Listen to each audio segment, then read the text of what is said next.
the SA80, designed by committee, built under pressure, and hated by virtually every soldier who ever had to carry one, and yet, somehow, it's still British infantry's rifle today. This is the story of how a weapon this unreliable passed every single test it was given. And why that happened has nothing to do with firearms, and everything to do with a property deal.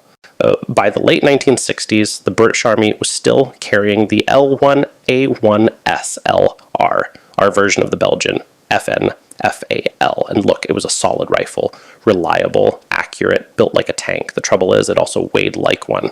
It was long, heavy, semi-auto only, and the 7.62mm round was about as controllable on full auto as a fire hose, which is why, unlike the full auto FAL, ours didn't do full auto. So our lads in the Falklands were going up against Argentinians with fully automatic rifles while fighting back in semi-auto. That's the polite version of events. Meanwhile, the Soviets had the AK, Americans had the M16. The whole of NATO was moving to shorter, lighter, controllable weapons. Britain needed a new rifle. That part was obvious. So in 1971, the MOD handed the brief to the Royal Small Arms Factory at Enfield Lock, the same factory that had given the British Army the Lee Enfield. With the rifle that went through 2 world wars, good pedigree, what could go wrong? The concept was actually quite clever. A bullpup layout puts the magazine and action behind the trigger right up against your shoulder, which means you get the full barrel length of a rifle. So range, accuracy, velocity, all intact, but the overall package is as short as a submachine gun. At a NATO standard 5.56mm round, a fixed 4x optic as standard issue, genuinely ahead of its time, and on paper you've got one weapon to replace the SLR, the Sterling SMG, and the light support weapon, all in one go. The man behind the design was a designer named Sidney Hance. Hance was, and this bit matters, reportedly the only person on the entire Enfield design team who had ever actually designed a military firearm from scratch before. The only one. He retired in 1976, 9 years before the rifle entered service. The project continued without him, with a team that had no equivalent background, cutting costs wherever they could, racing to meet a deadline that kept moving.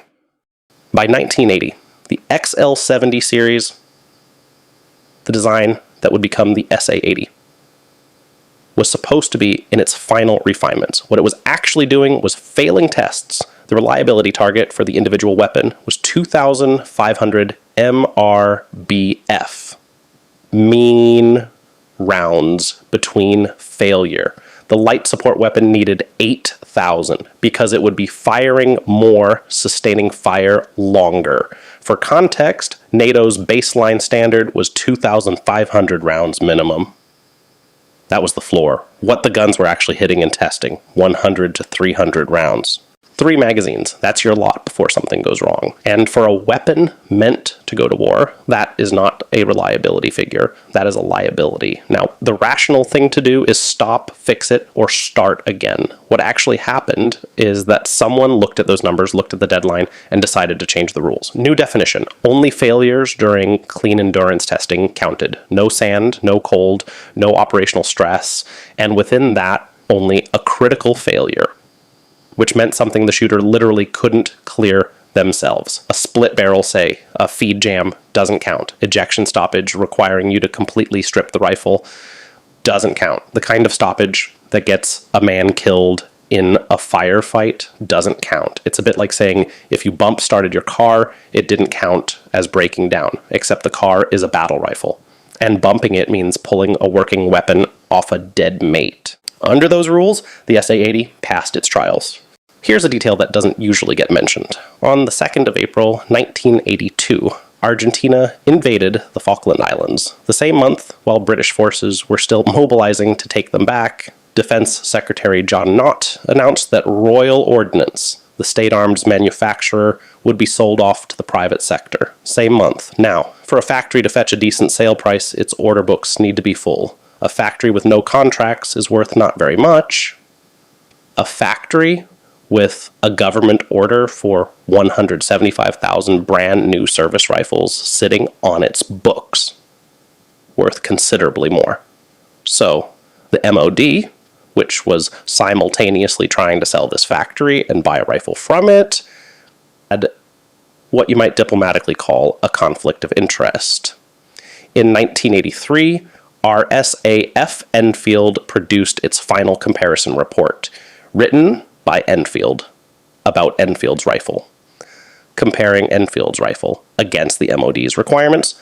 That report concluded suitable for production, with, in the words of one account, barely a footnote about the problems that were still unresolved.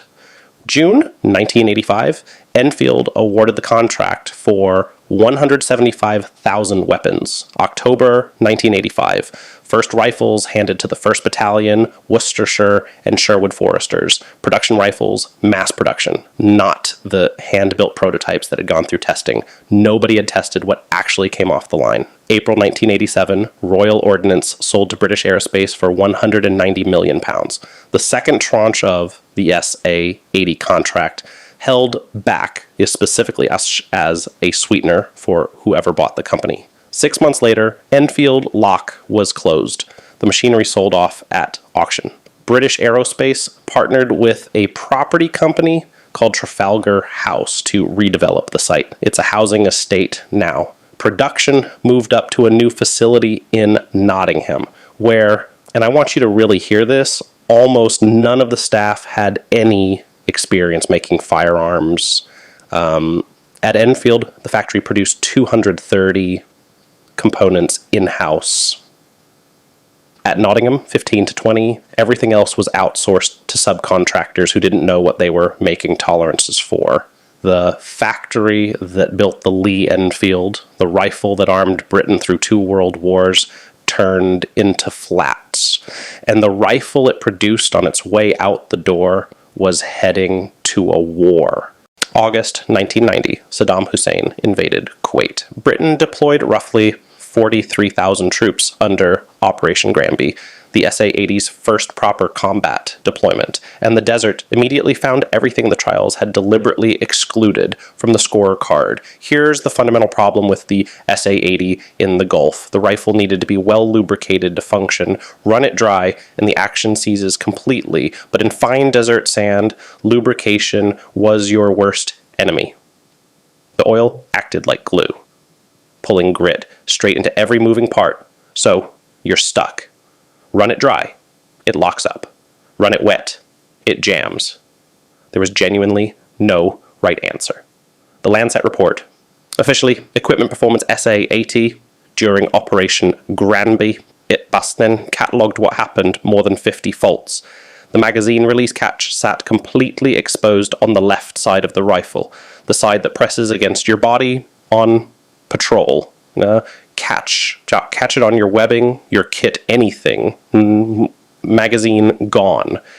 Mid-patrol, no warning. The plastic safety plunger, brittle in cold, swollen and jammed on safe in wet conditions. Firing pins snapping under normal automatic fire. The gas plug jamming in place. And when that happened, you needed an armorer to fix it. Not clear it yourself, find an armorer in a forward position. And the magazine springs were so underspecified that you could only reliably load 26 or 27 rounds into a 30-round magazine. You genuinely can't make this stuff up. After the most careful preparation, one report noted, not a single soldier completed the CQB course without at least one stoppage. Half magazine related, another 30%, the lubrication problem.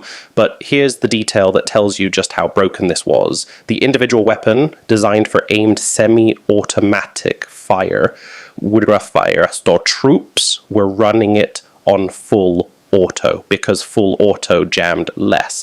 Meanwhile, the light support weapon, specifically designed to put down sustained automatic fire to suppress the enemy, was being used in single shots, because firing it on automatic overheated the barrel and split the group. It could not do its actual job.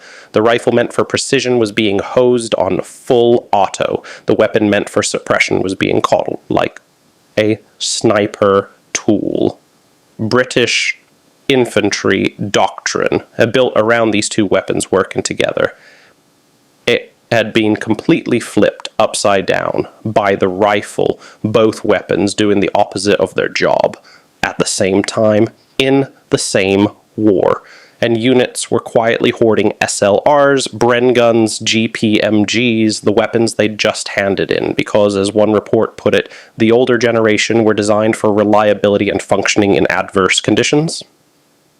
When the Lancet report leaked to the press, the MOD said it was fake, then admitted it was genuine, then said it was being taken out of context. Of the 50-plus faults it documented, 7 were subsequently addressed. 7.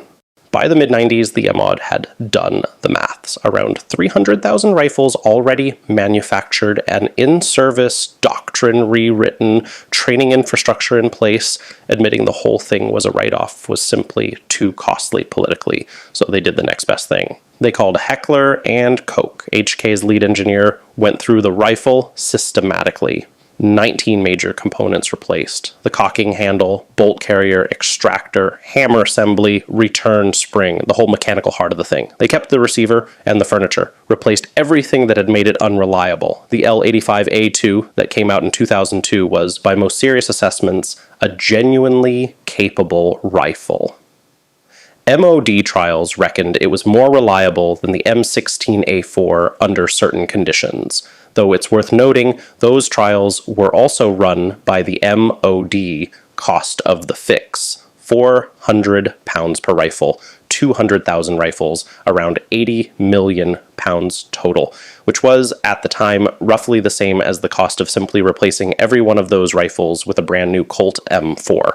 Britain spent the price of a new fleet to fix the one it already had. The SAS never accepted the SA80, not the A1, not the A2. Not one foreign military ever bought it. The Falkland Islands Defence Force, who had more reason than most to align with the British Army, chose the Steyr AUG. Here's the thing about the SA80A1. It failed because the tests were changed to say it was ready. The tests were changed because a factory needed full order books to sell at a good price, and the factory needed to sell because someone had decided, regardless of what it was making, that the state shouldn't be making it. That's not one bad engineer. That's a chain of incentives where financial, political, institutional, each one making the next step easier to take. And the lesson that's supposed to follow a disaster like this is that you never let procurement pressure override proof of function. The U.S. Army's XM7 is currently taking serious heat over weight, recoil, logistics before it's seen a proper war. The pressure to call it a success exists. The incentive to quietly move the goalposts exists. And somewhere down the line, some poor squatty is going to be reaching for the tape.